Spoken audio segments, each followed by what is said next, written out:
The slavery memorial here in Philadelphia was removed 2 weeks ago because of an executive order from Donald Trump. Taken down. History removed. So last Friday, January 23rd, an entire slavery memorial was taken down in Philadelphia. It displayed the names of 9 black slaves and details about their lives.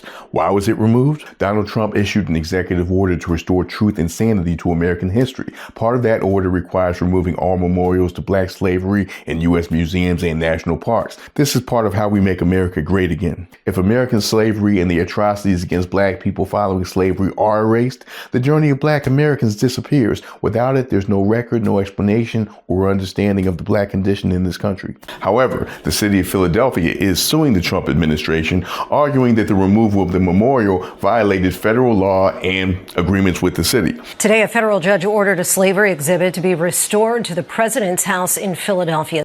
But this week, a federal judge granted an injunction ordering that all of the materials of the slavery memorial must be restored, and it also bars the Trump administration from creating new interpretations of the slavery memorial.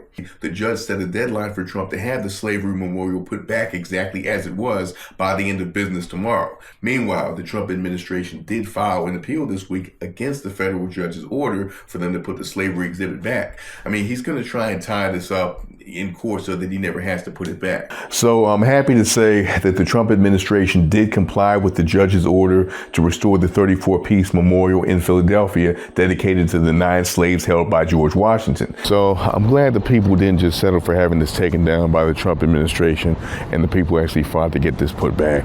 A lot of this has been put back, but as you can see, there still are some panels that still need to be restored. This wall here, clearly one of the panels has been put back, but as you can see, this wall used to have several panels on it.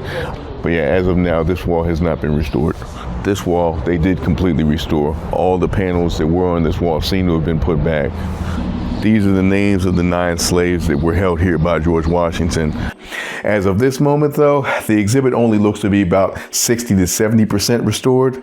The judge's court order says the exhibit is to be restored exactly as it was, with all 34 pieces undamaged, although the Trump administration has filed an appeal. So, as we know, the Trump administration appealed the February 16th federal judge's ruling ordering the Trump administration to restore the slavery memorial that they took down on January 22nd. The appeal was granted and the restoration has stopped, and they're allowed to stop putting it back while all of this plays out in court. And as it stands now, the outdoor exhibit is only about 60% restored.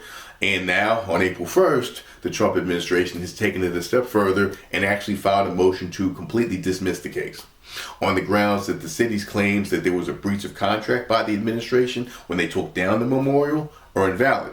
And also that taking down the memorial does not require mutual consent between them and the city. And that ultimately the court that ordered the Trump administration to put back the memorial lacks jurisdiction to even hear the case. And so Trump's going to try and tie this up in court. But a lawyer who is involved with this case says that judges are working to try and have this whole thing resolved before this summer when America's 250th birthday celebrations take place.